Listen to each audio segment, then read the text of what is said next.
Hello everyone, welcome back to my channel Education Adda 9। और neural control and coordination का video third है। इसमें हम देखने वाले हैं आज ट्रांसमिशन ऑफ इम्पल्स। इम्पल्स का ट्रांसमिशन कैसे होता है और कितनी तरह का होता है। नर्व इम्पल्स का जो एक न्यूरॉन से दूसरे न्यूरॉन तक जाना, किसके थ्रू? जंक्शंस के थ्रू। तो ये जो प्रोसेस है वो साइनेप्सिस हो रही है। साइनेप्सिस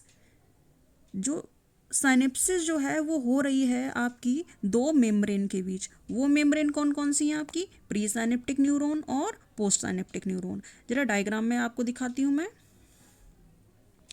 ये आपकी प्री साइनेप्टिक न्यूरॉन है और ये आपकी पोस्ट साइनेप्टिक न्यूरॉन है। प्री साइनेप्टिक न्यूरॉन वो है कि जब आपने नर्व स्ट्रक्चर पढ़ा था, तो नर्व स्ट्रक्चर में एक जोन का जो टर्मिनल था जहाँ पर साइनेप्टिक नोव थे, वहाँ पर आपका क्या बोलेंगे? Pre synaptic membrane. और जहाँ पर आपकी सोमा थी, सेल बॉडी था नर्व स्ट्रक्चर में, और उससे निकले हुए क्या थे? आपके डेंड्राइट्स। तो ये डेंड्राइट्स को हमने क्या बोल दिया? Post synaptic membrane. आगे चलते हैं, देखते हैं। तो nerve impulse transmitted from one neuron to another neuron through junction called synapsis. ठीक है, साइनेप्सिस किसके बीच हो रही है? साइनेप्सिस हो रही है प्री साइनेप्टिक न्यूरॉन और पोस्ट साइनेप्टिक न्यूरॉन। और ये सेपरेटेड कैसे होते हैं? दोनों ही मेम्ब्रेन किसके थ्रू सेपरेटेड है? साइनेप्टिक क्लेफ्ट के थ्रू। यानी यहाँ पर एक स्पेस होगा और स्पेस को हमने क्या बोल दिया? Synaptic cleft. ये आपकी जगह जो है, जो बीच में जो बच रही है, उसको बोलेंगे साइनेप्टिक क्लेफ्ट। यहाँ पर टाइप्स ऑफ साइनेप्सिस। साइनेप्सिस जो है वो दो तरह से हो रही है। पहला है इलेक्ट्रिकल साइनेप्सिस, दूसरा है केमिकल साइनेप्सिस। इलेक्ट्रिकल साइनेप्सिस में क्या होगा कि जो प्री साइनेप्टिक मेम्ब्रेन है और पोस्ट साइनेप्टिक मेम्ब्रेन है, इनके बीच गैप बहुत कम होगा, यानी कि क्लोज प्रॉक्सिमिटी होगी बहुत ज़्यादा।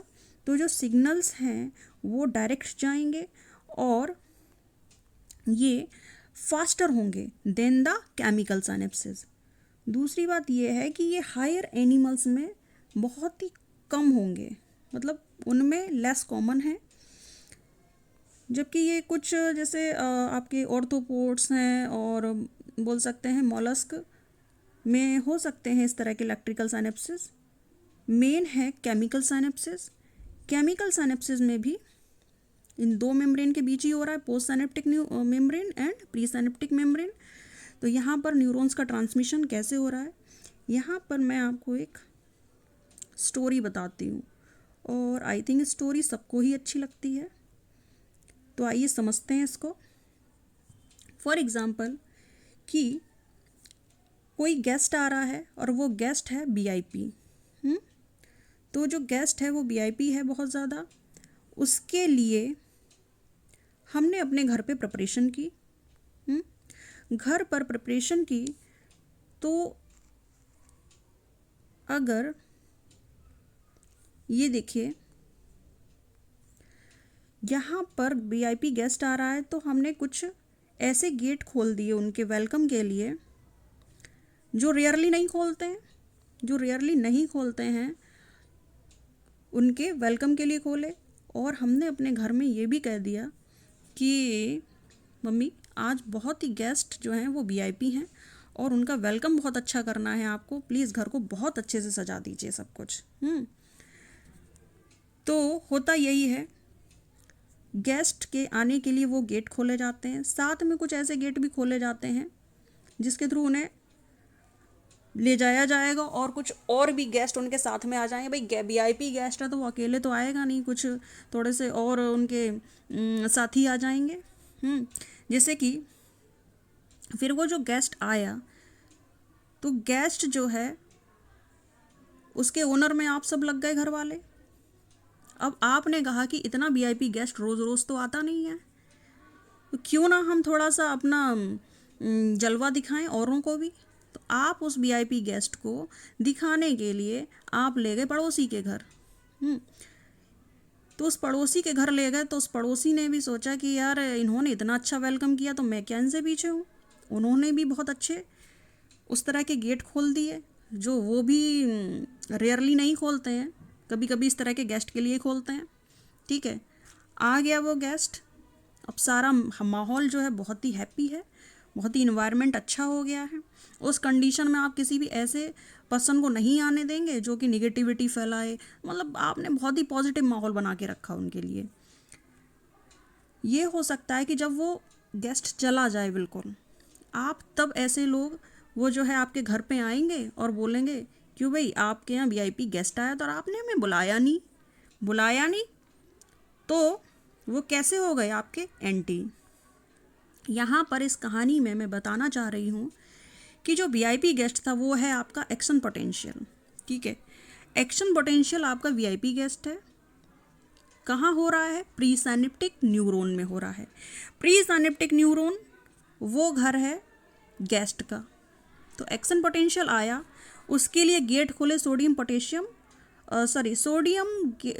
वोल्टेज गेटेड चैनल खुल गए।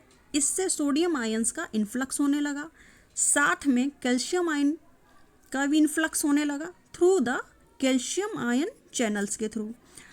जो साइनेप्टिक वेसिकल्स थे, साइनेप्टिक वेसिकल्स जो आप देख सकते हैं इसमें, ये साइनेप्टिक वेसिकल्स हैं और इसके अंदर जो रेड रेड भरे हुए हैं डायग्राम में दिख रहा है वो आपके न्यूरोट्रांसमीटर हैं। अब इस न्यूरोट्रांसमीटर को सपोज दैट ये जो न्यूरोट्रांसमीटर है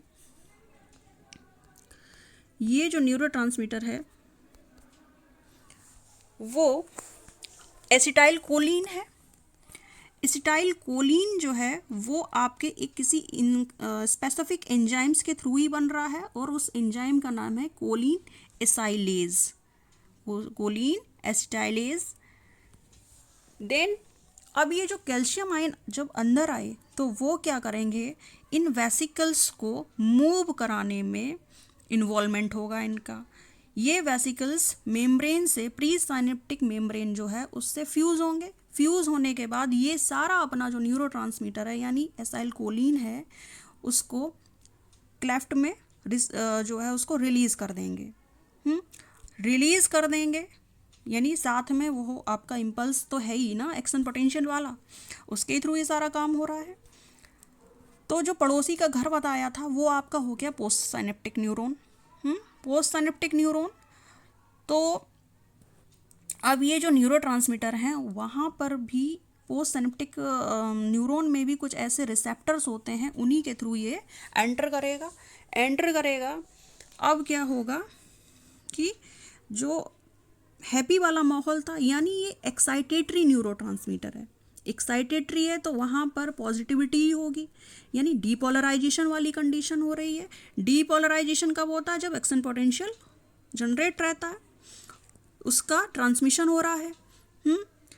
अब इस कंडीशन में तब तक कोई दूसरा एक्शन पोटेंशियल नहीं हो सकता, यानी दूसरी प्रोसेस नहीं हो सकती जब तक ये पूरी तरह से ना हो जाए एक प्रोसेस। दूसरा क्या है कि अब हमने जब बात की थी स्टोरी में कि एंटी पर्सन यानी कि अगर कोई इनहिबिटरी पर्सन होता है, मान लो इसमें इनहिबिटरी ट्रांसमीटर है, न्यूरोट्रांसमीटर आएंगे तो क्या होगा कि वो जस्ट इसके अपोजिट होंगे। उसमें क्या होगा? हाइपर पोलराइजेशन की कंडीशन होगी, यानी कि यहाँ पर पोस्ट साइनेप्टिक न्यूरॉन में यहाँ पर क्लोराइड आयंस के चैनल भी खुल जाएंगे, जिससे कि और ज़्यादा क्लोराइड आयंस भी अंदर आएंगे तो नेगेटिविटी होएगी। हाइपर पोलराइजेशन की कंडीशन में क्या होना चाहिए?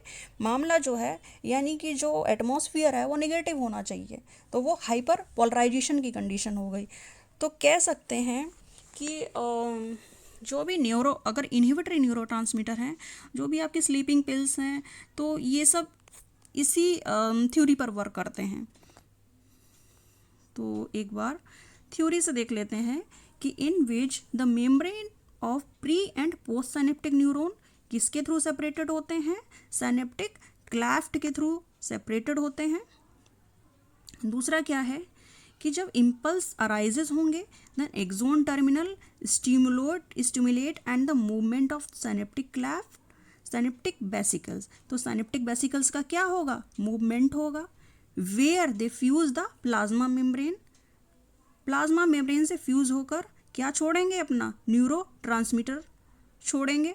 और ये न्यूरोट्रांसमीटर कहाँ जाएंगे, आपके पोस्ट सिनेप्टिक मेम्ब्रेन में। किसके थ्रू जाएंगे, opens ion channel to allow the entry of ions which can generate new potential in postsynaptic neuron. So the new potential may be excitatory or inhibitory, जैसे कि आपको बताया गया। आई होप आपको ये वीडियो पसंद आया होगा। तो please do like, share and comment and subscribe. और हमारे आने वाले वीडियोस के लिए आप सब्सक्राइब करें जिससे कि आपको लेटेस्ट वीडियो मिल सकें। Thank you.